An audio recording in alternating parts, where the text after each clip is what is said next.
नमस्कार दोस्तों। आज के इस वीडियो में हम MACD इंडिकेटर के बारे में बात करने वाले हैं कि किस तरीके से एज ए ऑप्शन बायर मैं MACD इंडिकेटर को एज ए कंफर्मेशन इंडिकेटर इस्तेमाल करते हुए ऑप्शन बाइंग की ट्रेड्स ले सकता हूं। आज तारीख है 8 जनवरी और चूंकि 8 जनवरी को मिड कैप का एक्सपायरी होता है तो मैं normally as a option buyer expiry वाले इंडेक्स में ट्रेड करना अवॉइड करता हूं।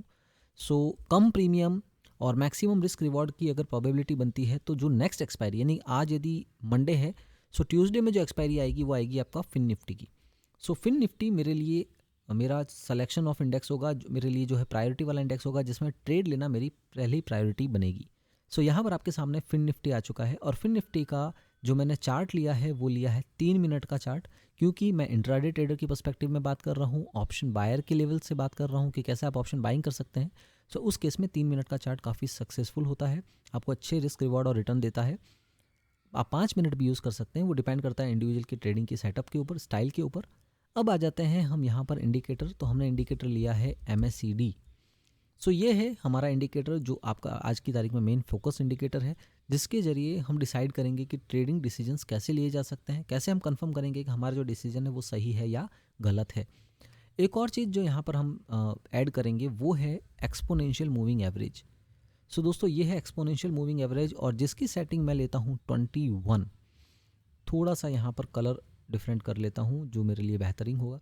सो ये सेटिंग मैं कुछ करता हूँ 21 EMA मैं ले लेता हूँ मेरे चार्ट पर और यहाँ से मेरा ट्रेडिंग सेटअप बन के तैयार हो जाता है। अब दोस्तों ट्रेड के डिसीजन कैसे लेने हैं वो आज 8 जनवरी का स्टार्टिंग से लेकर के यानी कि अर्निंग आवर में जब मार्केट ओपन होता है वहाँ से लेकर एंड तक कब कब हमें अपॉर्चुनिटी मिलती है, कब कब हमारा जो है स्टॉप लॉस हिट होता है, इसको हम डिटेल में डिस्कशन करेंगे ताकि हम MACD इंडिकेटर को रियल टाइम में समझ पाएँ। इससे पहले कि हम आगे बढ़ें हम देखते हैं इसके कुछ रूल। ये जो सेटअप है MACD के थ्रू जो ट्रेड करना है उस सेटअप के कुछ रूल्स हैं, कुछ बुलेट पॉइंट्स हैं, उन्हें हम डिस्कस करेंगे ताकि हमें आइडिया आ पाए कि कैसे हम सक्सेसफुली इसमें ट्रेड कर सकते हैं। सो दोस्तों यहाँ पर आप देख सकते हैं कुछ रूल्स हैं जो मुझे मेंटेन करने पड़ेंगे। पहला रूल कहता है observe market for first 3 candles. So first 3 candles यानी कि पहली, दूसरी और तीसरी कैंडल तक मुझे मार्केट को ऑब्जर्व करना होगा और इसकी मुझे एक रेंज डिफाइन कर देनी होगी। दूसरा है 50% range breakout in any direction. So इसका क्या मतलब है, फर्स्ट 3 कैंडल्स का मिडल लेवल यानी 50% मैंने डिफाइन कर दिया। ओके, अब फोर्थ कैंडल जो है वो इस लेवल से ऊपर है या नीचे की तरफ जा रही है वो मुझे बताएगा कि मुझे ट्रेड कौन से डायरेक्शन में लेनी है। ओके, तो ये फर्स्ट पॉइंट हमने समझ लिया। सेकंड पॉइंट समझ लिया, यहाँ पर देखिए फर्स्ट सेकंड थर्ड कैंडल बनी, इसका 50% के लेवल के अभी मार्केट ऊपर दिख रहा है। सो यहाँ पर मुझे पॉसिबिलिटी दिखेगी कि मुझे बुलिश साइड में यानी कि CE की ट्रेड ले लेनी चाहिए। ये प्रोबेबिलिटी यहाँ पर आपको दिखेगी। मैं आपको जो भी ट्रेडिंग सेटअप बता रहा हूँ वो लाइव मार्केट में बता रहा हूँ। ऑब्वियसली आपको यहाँ दिख रहा होगा कि मेरा स्टॉप लॉस हिट हुआ होगा, नो इशू, बट हम पॉइंट टू पॉइंट डिस्कस करेंगे कि हमारा सेटअप हमें क्या बोलता है, हमारे कुछ बुलेट पॉइंट है उनको ध्यान में रखते हुए हम कैसे सक्सेसफुल ट्रेडर इस सेटअप के थ्रू बन सकते हैं। फर्स्ट 3 कैंडल का हमने रेंज डिफाइन किया हाई लो, उसके बाद देखा कि 50% लेवल से मार्केट यहाँ पे ऊपर की तरफ जा रहा था। जब ये कैंडल बन रही होगी, अभी आपके सामने बन चुकी है, क्लोज हो चुकी है, आगे की कैंडल भी आपको दिख रही है, मगर जिस समय इस कैंडल का फॉर्मेशन हो रखा होगा आप ऑब्वियसली सोचेंगे कि मार्केट ऊपर की तरफ ब्रेकआउट कर रहा है तो मुझे CE का ट्रेड लेना चाहिए। सो ये मेरा पहला इंडिकेशन हो गया। उसको मैं कंफर्म करूंगा EMA लेवल से। यस, 21 EMA के ऊपर है ये कैंडल, इससे जो प्रीवियस कैंडल है उसने क्लोजिंग भी 21 EMA के ऊपर दिया है। सो EMA लेवल कैसे होता है, जब भी आप देखते हैं कि EMA के ऊपर एक कैंडल ने क्लोज किया और फॉलो थ्रू कैंडल यदि उसके ऊपर ही बन रही है वो डिफाइन करती है CE या PE साइड में। जैसे यहाँ पे देखिए इस कैंडल ने क्लोजिंग दिया इसके ऊपर और दूसरी कैंडल ऊपर निकल रही है, मेरे जो 3 कैंडलों की रेंज है उससे भी ऊपर की साइड निकल रही है, तो ये एक सही सेटअप बनता दिख रहा है CE साइड में ट्रेड लेने का। अब यदि मुझे PE साइड में ट्रेड लेनी है तो उसके लिए क्या चाहिएगा, यहाँ पर देखिए 20 EMA के नीचे एक कैंडल ने प्रॉपरली क्लोजिंग दिया है और फॉलो थ्रू कैंडल इसके नीचे की तरफ बनी है, ठीक है ना। तो ये सेटअप क्या बनता है आपके लिए, ये सेटअप बनता है PE ट्रेड में। अब आता है तीसरा पॉइंट हमने डिस्कस कर लिया और उस ट्रेंड को जब भी हम ट्रेड लेंगे उसे हम वेरीफाई करेंगे MACD के थ्रू। देखिए दोस्तों, ट्रेड लेना कभी भी इतना आसान नहीं होता बीइंग एन ऑप्शन बायर, क्योंकि आपको मोमेंटम चाहिए। सो यहाँ पर अगर आप देखेंगे इस जगह जब आपको ये ऊपर का ट्रेड दिख रही थी उस समय यदि आप देखेंगे यहाँ पर ऊपर की तरफ में क्रॉसओवर तो दिया बट यहाँ पर कोई वॉल्यूम नहीं है। आप देखेंगे बार में कैंडल में कोई वॉल्यूम नहीं बन रहा था, और यदि वॉल्यूम नहीं बन रहा था सो इस केस में अगर आप ट्रेड भी ले लेंगे तो आपका स्टॉप लॉस हिट हो जाएगा। हाँ, मेरा सेटअप बोल रहा है, मुझे एमएससीडी में भी ऊपर की तरफ क्रॉसओवर दिख रहा है, तो मैं ट्रेड लूँगा क्योंकि यहाँ पे लिखा हुआ है स्पेशली कि वेरीफाइड ट्रेड विद एमएससीडी और टेक ट्रेड। तो मैंने ट्रेड ली, मेरा स्टॉप लॉस हिट हुआ। और यहाँ पर मेरे लिए कौन सा पॉइंट काम आया, 5वां point, take trade with risk reward and proper psychology. कोई बात नहीं, नेक्स्ट कैंडल नीचे की तरफ जा रही होगी, मैंने रिस्क रिवॉर्ड रखा हुआ है 1:2 1:3 का, जो भी मेरा स्टॉप लॉस होगा मैंने यहाँ पे हिट करा दिया। अब आगे की तरफ नेक्स्ट सेटअप को खोजते हैं जहाँ से मैं इस स्टॉप लॉस को कवर कर सकूँ या फिर मेरा जो है एक प्रॉफिटेबल ट्रेडर बन सकूँ। अब देखिए, एक बार मेरा एसएल हिट हो चुका है यहाँ पर, तो एसएल आपका कितनी बार हिट हुआ है, एक बार। ये रियल टाइम चार्ट में बता रहा हूँ, कई लोग आपको सिर्फ सक्सेसफुल सेटअप बन रहा होगा तभी दिखाएंगे, मैं आपको रियल टाइम में बता रहा हूँ। अब यहाँ पर क्या हुआ, मार्केट ने रिजेक्शन लिया, दोबारा नीचे की तरफ आया, एक बड़ी वॉल्यूम कैंडल के साथ आया, नीचे 21 ईएमए के नीचे क्लोजिंग दी। Next candle follow through candle अगर बनती हुई आ रही है, ठीक है, जब ये बन रही होगी, अभी आपके सामने ग्रीन कैंडल क्लोज हो चुकी है, मगर मेरा सेटअप कहता है कि 21 ईएमए के नीचे एक कैंडल क्लोज हो जाए, दूसरी कैंडल फॉलो थ्रू यदि बन रही है तो मैं उसमें एंट्री ले लूँगा। ठीक है, इस कैंडल में आप एंट्री ले लेंगे। हालांकि ये बनी हुई कैंडल ग्रीन दिख रही है इसलिए आप बोलेंगे एंट्री नहीं लेना चाहिए, बट जब ये बन रही होगी और यहाँ पर जब लैग देख रहे हैं उस समय जब वो होगी तो वो रेड ही होगी, तो ऑब्वियसली आपको वो एंट्री दर्शा रही होगी। अगर आपने यहाँ पर एंट्री ले ली है तो आपका स्टॉप लॉस जो भी होगा वो कहाँ होगा, यूजुअली हम स्टॉप लॉस लेते हैं प्रीवियस स्विंग का लो, बट अगर आप कैंडल स्टिक पैटर्न जानते हैं तो आपको ये भी पता होगा कि इतना बड़ा एसएल लेना सही नहीं होता है, इतनी बड़ी जब कैंडल बन रही हो, क्योंकि ये जो कैंडल है, अगर मैं इसका आपको एक बार रेंज दिखाऊं तो बेसिकली आप यहाँ पे देखिए, ये कैंडल आपकी 21533 से लेकर के 21490 यानी 50 पॉइंट के आसपास की कैंडल है, और फिल्म निफ्टी में 50 पॉइंट की कैंडल कोई नॉर्मल कैंडल नहीं है। तो ऐसे में क्या मैं 50 पॉइंट का स्टॉप लॉस ले सकता हूँ? नहीं, मैं 20-25 पॉइंट का स्टॉप लॉस लूँगा, यानी कि यही जो मिड पॉइंट का जो लेवल है यहाँ पे मैंने अपना स्टॉप लॉस लगा दिया। सो यहाँ पर यदि आप देखेंगे दोस्तों, इस जगह पे आपने कहीं ट्रेड ली है, स्टॉप लॉस आपने लगाया है ये, तो रिवॉर्ड आपको कितना देखने को मिला है, ये लगभग देखिए 2.19 के आसपास आ रहा है, यानी कि 1:2 का ऑलमोस्ट आपको रिस्क रिवॉर्ड यहाँ पर मेंटेन हो रहा है। सो यहाँ पर यदि आपने 1 पॉइंट यानी 20-25 पॉइंट का एसएल दिया होगा, सो इस 20-25 पॉइंट के एसएल के अगेंस्ट में आपको 50 पॉइंट यहाँ पे देखने को मिले। सो ये आप देख रहे हैं, मैंने क्या किया, मैंने in first second third point के थ्रू सेटअप बनाया। सेटअप के बाद में जब मैंने कोई भी एक सेटअप बन रहा था, जैसे ये रेंज बन रही थी, इस रेंज के बाद में देखा 50% इस रेंज का जो है वो मार्केट ऊपर की साइड ब्रेक कर रहा था, एमएससीडी से वेरीफाई किया, ट्रेड ली, एसएल हिट हुआ, चलेगा। दूसरी बार मार्केट इस रेंज के नीचे की तरफ आने लगा तो मुझे लगा कि मार्केट अब बियरिश हो चुका है, बियरिश होने के साथ 21 ईएमए के नीचे क्लोजिंग दे रहा है, मैंने एमएससीडी से उसको वेरीफाई किया, ट्रेड लिया, 1:2 मैंने बुक किया। ये 1:2 से ज़्यादा भी गया था, पर normally being an option buyer, जब मेरा मार्केट 1:2 लेवल को क्रॉस कर रहा होगा, मेरा स्टॉप लॉस सेकंड लेवल पे आ जाएगा। जैसे 1:1 हुआ तो 1 पे आ गया, फिर 1:2 पे गया तो 2 पे आ गया, इस तरह से ट्रेलिंग स्टॉप लॉस मैंने हिट करा के यहाँ पे एक अच्छा प्रॉफिट बुक कर लिया, और इसी ट्रेड के साथ में मेरा प्रीवियस ट्रेड का स्टॉप लॉस भी बुक हो जाता है, मतलब रिकवर हो जाता है। अब उसके बाद में आप देखेंगे मार्केट में यहाँ पर आपको एक अच्छा सा ट्रेड देखने को मिला, 1:2 आपने बुक कर लिया, ट्रेलिंग स्टॉप लॉस बुक कर लिया। उसके बाद आप देखेंगे मार्केट में यहाँ पर रिवर्सल दिख रहा है, यानी कि 21 ईएमए के मार्केट अब ऊपर की तरफ कैंडल्स क्लोज करने लगा है।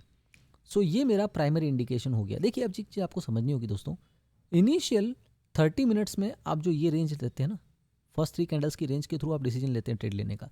अब उसके बाद में पूरे दिन में आपको जो डिसीजंस लेने हैं वो सेकंड पॉइंट से लेकर के फॉलो थ्रू पॉइंट्स को ध्यान में रखते हुए लेने हैं, क्योंकि अब ये रेंज मेरे लिए वैलिड नहीं है। अब मेरे लिए 21 ईएमए के ऊपर या नीचे जहाँ भी क्लोजिंग कैंडल दे रही होगी, उससे मैं जो भी ट्रेड सेटअप बन रहा होगा उसको मैं वेरीफाई करूंगा एमएससीडी से, और ट्रेड ले लूँगा प्रॉपर रिस्क रिवार्ड को मेंटेन करते हुए। इनिशियल 30 मिनट यानी 10 बजे तक आकर समझ लीजिए, 10 बजे तक का समय है, वहाँ पर यदि मुझे कोई भी ट्रेड लेनी है तो उसके लिए मैं फर्स्ट जो होगा वो ऑब्जर्व 3 कैंडल्स का जो रेंज है वहाँ से ऑब्जर्व करके करूँगा। उसके बाद में जो भी ट्रेड सेटअप बनेगा 10 बजे के बाद, वो क्या होगा, मेरा ईएमए लाइन के ऊपर देखिए यहाँ पे कैंडल्स क्लोज करती हुई आपको दिख रही है।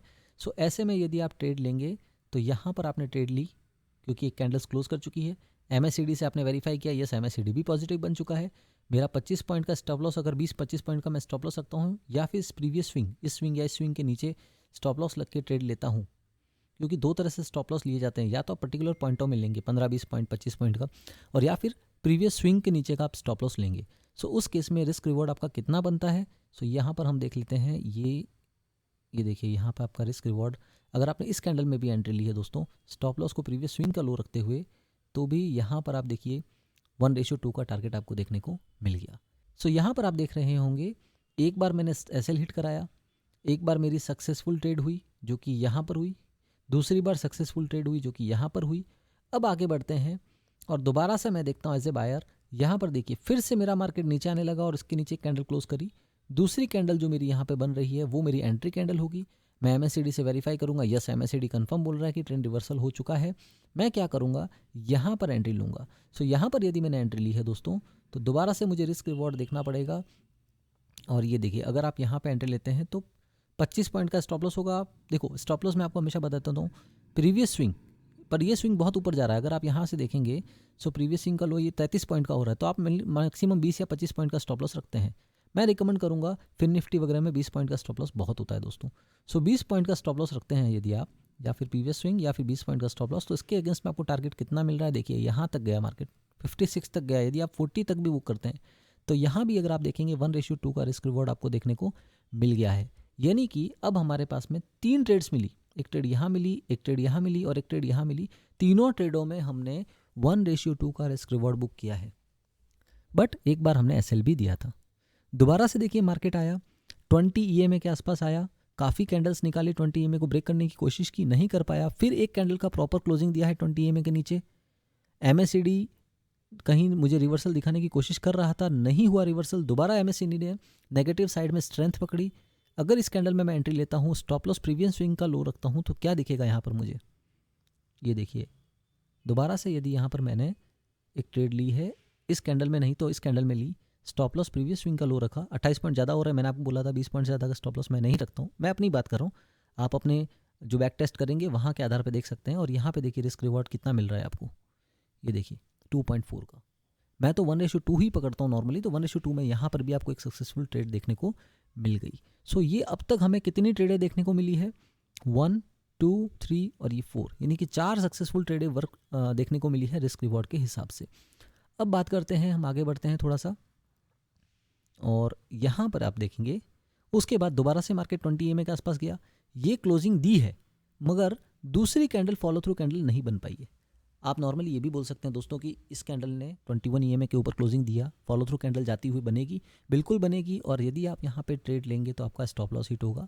चलिए मैं स्टॉप लॉस 2 बार लिख देता हूँ अब यहाँ पे, एक की जगह 2 बार स्टॉप लॉस हुए, 3 बार आपको 1:2 के टारगेट बुक करने को मिले। दोबारा से यहाँ पे क्लोजिंग हुई, बट यहाँ पे क्या एमएससीडी आपको बोल रहा है, देखिए यहाँ पर तो एमएससीडी बोल रहा था पॉजिटिव ट्रेड ले सकते हैं, यहाँ पे क्या एमएससीडी बोल रहा है इस रेंज में, नहीं, तो आपने ट्रेड नहीं ली। सो इस जगह इस साइडवाइज मार्केट ने, मैं आपने जो है ऊपर नीचे की तरफ ट्रेड लेने से आपको बचाया एमएससीडी ने, ठीक है। उसके बाद में हम आगे बढ़ते हैं और ये लास्ट जो यहाँ पर एक आपको देखिए मोमेंटम देखने को मिला, एमएससीडी में रिवर्सल नीचे की तरफ यहाँ पे देखने को मिला, ठीक है। अच्छा एक और चीज़ दोस्तों, आप बोलेंगे यहाँ पे दोबारा से कैंडल क्लोज कर रहा है, फिर ऊपर निकल रहा है, मैं ट्रेड लूँगा। तो दोस्तों इस तरह से हर मौके पे तो ट्रेड नहीं ली जा सकती ना एज ए बायर। और दूसरी बात है, जब आप कैंडलस्टिक को पढ़ेंगे तो आपको एक चीज़ और समझ में आएगी, रेंज ब्रेकआउट भी अपने आप में एक बहुत इंपॉर्टेंट पॉइंट होता है। जैसे यहाँ देखिए एक रेंज बना रखी है, इस रेंज को ब्रेक कर रहा है, यहाँ पर एक बार रिजेक्शन लिया, नीचे आया, फिर ऊपर नीचे गया, तो यहाँ पर भी एक रेंज बना दी।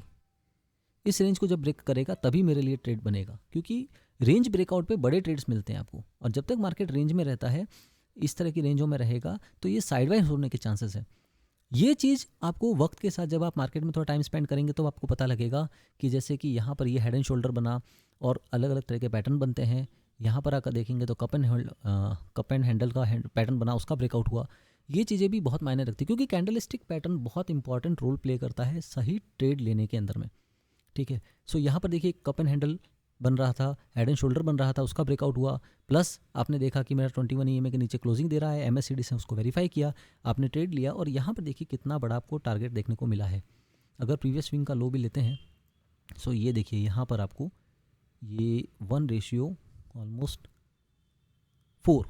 का रिस्क रिवॉर्ड देखने को मिला है। सो एक अच्छा रिस्क रिवॉर्ड है। आइडियली 1:2 पे मैं तो बुक कर लेता हूँ, ज़्यादा होल्ड नहीं करता हूँ, क्योंकि एज ए ऑप्शन बायर आपके पास में कोई कंफर्म नहीं होता कि मार्केट कहाँ तक जाएगा। सो ये कुछ रूल्स और आपको जो मेंटेन फॉलो करने होते हैं। अब दोस्तों एक इंपॉर्टेंट बात यहाँ पे आती है, जो मैं 5वां पॉइंट है कि take trade with proper risk reward. वो तो हमने डिस्कस कर लिया कि 1:2, 1:3 जो मेरा रिस्क रिवॉर्ड रहता है, जिसके आधार पे मैं बुकिंग करता हूँ। मगर प्रॉपर साइकोलॉजी, अब प्रॉपर साइकोलॉजी क्या है? साइकोलॉजी दोस्तों यहाँ पे क्या मैटर करती है?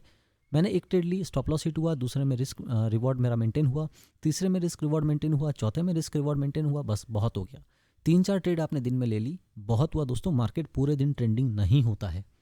मान लीजिए यहाँ पे एसएल हिट होता है, यहाँ पे एसएल हिट होता है, यहाँ पे एसएल हिट होता है, बस बहुत हो गया। 3 एसएल हिट करा दिए, मैं उस दिन ट्रेड नहीं लूँगा, क्योंकि मार्केट साइडवाइज होने के चांसेस रहते हैं।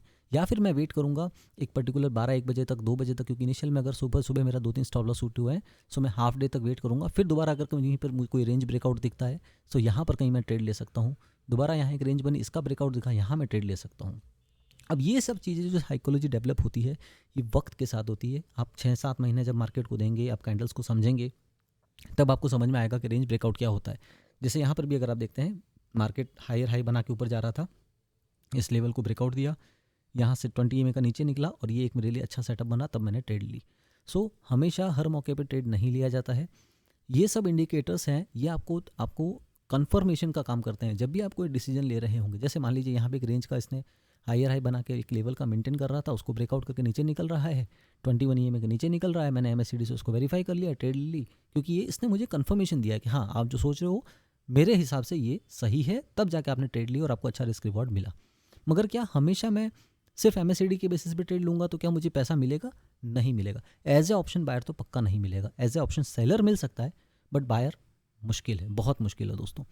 सो क्या सिर्फ इस ट्रेड सेटअप के आधार पे आप देख सकते हैं ट्रेड ले सकते हैं? नहीं, बिल्कुल नहीं। आपको साइकोलॉजी को प्रॉपरली डेवलप करना पड़ेगा। तो इसके बाद छठा पॉइंट आता है, give stop loss if required. बिल्कुल सही बात है, अगर स्टॉप लॉस हिट हो रहा है दे दीजिए, उसमें होल्ड मत कीजिए। आप मार्केट से फाइट मत कीजिए कि नहीं यहाँ पर जैसे देखो यहाँ पे नेगेटिव हो चुका है MACD पर, आप भी बोलेंगे थोड़ा पॉजिटिव भी हुआ था ना, हो सकता है वापस नेगेटिव होकर फिर पॉजिटिव हो जाए, और अगर नहीं हुआ तो आप क्या करेंगे? तो ऐसे में मार्केट से फाइट मत कीजिए। आपने अगर 20 पॉइंट का स्टॉप लॉस डिसाइड किया है, आपको देना ही है उसको। 20 को 40 का स्टॉप लॉस मत कीजिए जब मार्केट आपके अपोजिट डायरेक्शन में जा रहा हो। ऐसा करने पर आप मार्केट में सस्टेन नहीं कर पाएंगे। Book profit with proper slicing, ये भी आपको मैं समझाऊंगा। ये स्लाइसिंग वाला पार्ट है, बहुत इंपॉर्टेंट होता है दोस्तों, क्योंकि कभी भी जैसे यहाँ पर आपको अगर मैंने बताया था 1:4 का रिस्क रिवॉर्ड मिल रहा था, यहाँ पर भी 1:4 का रिस्क रिवॉर्ड मिलता था, तो क्या आप उसे बुक कर पाएंगे 1:4? मैंने तो बोला मैं 1:2 बुक कर लेता हूँ, और 1:2 नहीं 1:1 पे आगे अगर रिवर्सल हो गया तो क्या करेंगे? सो ऐसे में एक स्लाइसिंग मेथड होता है, जैसे कि 100 क्वांटिटी लिया तो 25 की स्लाइस में 1:1 1:2 इस तरह से बुकिंग करते चलते हैं।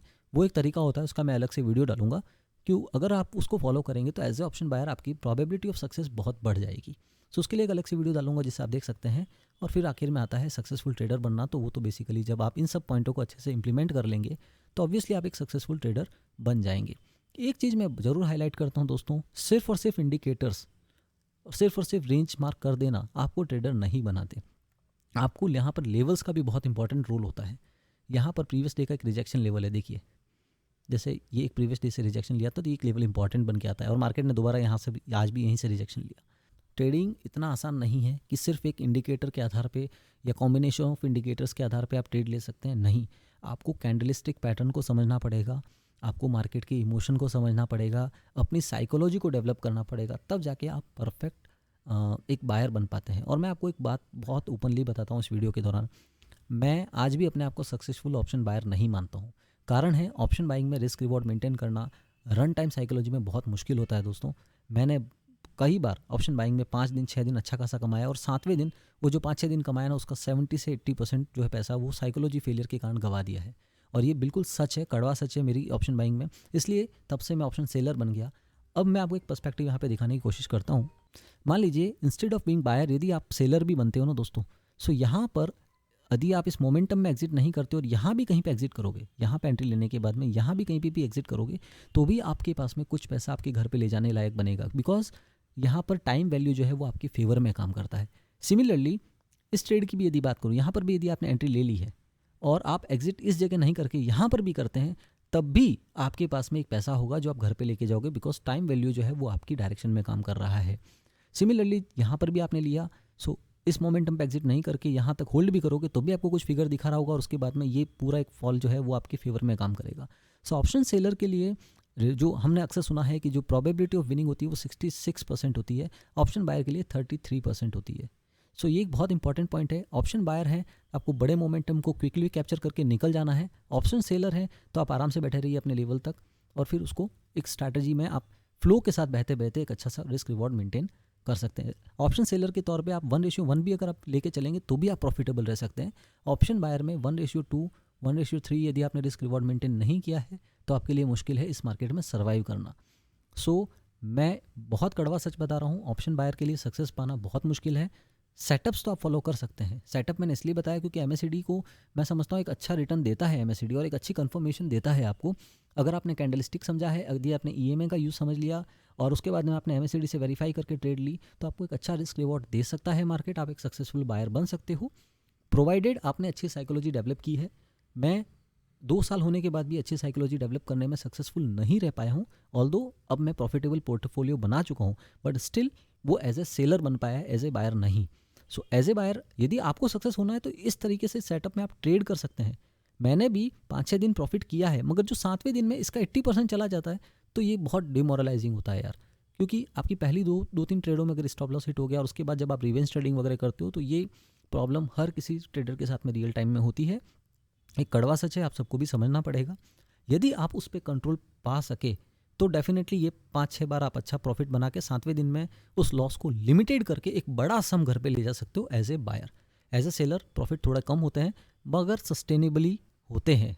हो सकता है एज ए बायर आप 30-1 हज़ार रुपये का इन्वेस्टमेंट करके यहाँ पे इस मोमेंट में 3-1 हज़ार 4 हज़ार बुक कर सकते हो, तो एज ए सेलर मुझे उसी को बुक करने के लिए 3 से 4 लाख का कैपिटल लगेगा, बट फिर भी सेलर की प्रोबेबिलिटी ऑफ विनिंग ज़्यादा है। सो अल्टीमेटली यहाँ पर मैंने आपको कोशिश की है कि मैं आपको एमएससीडी को किस तरह से आप परफेक्ट सेटअप में इस्तेमाल कर सकते हैं, जो मैंने किया है।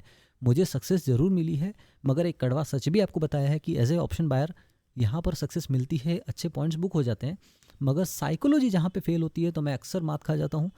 आपको भी ये सजेशन दूंगा कि यदि आप प्रॉपर साइकोलॉजी मेंटेन कर पाते हैं, आप कैंडलस्टिक को समझते हैं, आप इन इंडिकेटर्स का प्रॉपर इस्तेमाल समझते हैं, तो आप एक प्रॉफिटेबल बायर बन पाएंगे। सेलर के लिए इस इंडिकेटर सेटअप को यूज़ करके यदि आप ट्रेड करते हैं सो डेफिनेटली आप एक अच्छा अमाउंट घर ले जा पाएंगे। आप इसको अच्छे से 15-20 दिन के लिए बैक टेस्ट कीजिए, कैंडलस्टिक पैटर्न्स को समझिए और फिर इस्तेमाल करके देखिए। बाइंग और सेलिंग की पर्सपेक्टिव से आपको खुद को रिजल्ट दिखेंगे। आशा करता हूँ इस वीडियो में मैंने आपको अच्छे से समझाने की कोशिश की होगी और इस वीडियो के इस्तेमाल से शायद कुछ आपको हेल्प मिले और एक प्रॉफिटेबल ट्रेड्स आप इस मार्केट में कैप्चर कर पाएँ। यदि आपको वीडियो पसंद आता है दोस्तों तो लाइक और सब्सक्राइब जरूर कीजिएगा।